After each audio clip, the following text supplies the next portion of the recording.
All right, gang, preparing for your first Jack and Jill competition or your first social dance can be, right? It's a difficult new endeavor. So today's video, we're gonna talk about some tips and tricks and expectations around going social dancing for the first time, or for those of you guys who've been social dancing for a while, what it's gonna be like entering your first Jack and Jill competition. So we have 4 keys for leaders and followers. So let's start with followers first. What is the first key for the followers?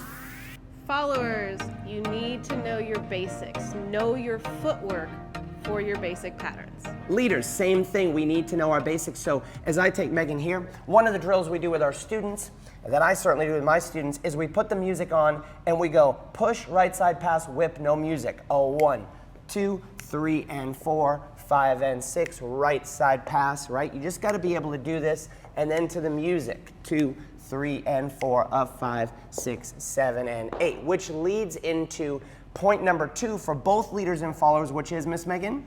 Timing. Timing. You have to be clear on 2, 4, 6, and 8 of your patterns, clear timing. So as a leader, this is what I'm doing. I'm starting right away, right? And I'm sort of feeling the timing of my partner, and is my partner going to be on those beats? Is she struggling on those beats? Because if she's a little bit faster, a little bit slow, maybe I can use the third point, which is connection. The connection as the leader to affect what's going on in the partnership. So by connection, we mean this right here. We're either connected away or towards. If we're in neither, we have no information between us. So we're going to use this connection. So leaders, if your follower is a little bit weak, I can use this connection to try to put her on the steps that I want, right? So as a leader, I'm going to talk as a leader how I'm sorting out things. In the beginning part of the dance, I'm monitoring my partner's basics through her timing, right?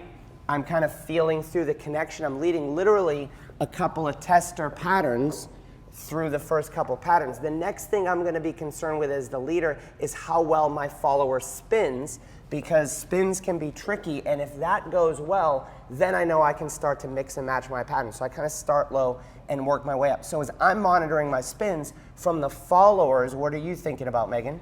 Followers, when we first get a social dance with somebody, I am making sure that I know whether we are connected. I know I can connect, but maybe my leader doesn't give me much connection, so I can either shorten my connection or just know that's what to expect. And then from there, I also assess whether they are doing timing well or not. Sometimes you can make up for that. If they're only slightly off, you just kind of go with the timing that you know. If they're really off, instead of injury, I just go with them. And so when you're preparing for a Jack and Jill competition, I want you to keep in mind a couple different things. I'm going to cozy up to the camera. I want you to be aware that you don't know the music you're going to dance to, and you don't know the partner you're going to dance to. So if you're a competitive person, I want you to just relax about that. So my rule around competitions is I need to do 3 competitions before I have any idea of how well I'm going to do, because I'm going to get different partners and different songs, and not everything's going to go brilliant. Number 2, I want you to release your self-esteem from it. Even as a social dancer, right, my goal is to have the best dance with this person at this time. And that's going to be the same for social dancing or competitive dancing. And then finally, I just want to keep leveling up my skills and building my skills within my timing, within my connections, within my spinning ability, within my leading ability, within my following ability. Just keep building those skills. And what's going to happen is over time, your social dances will improve, your Jack and Jill placements will improve.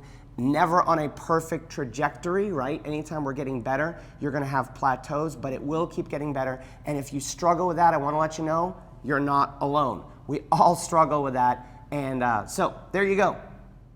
All right, gang, speaking of leveling up your skills as a Jack and Jill dancer or a social dancer, just a dancer in general for West Coast Swing, we have a cool playlist with some technique tips. You can go in there, find out what ails you. Is it connection? Is it spins? Any styling options? There's a really cool playlist here. Dig in there, find something that's going to up your game, watch the video, and leave us a comment. Let me know how it goes.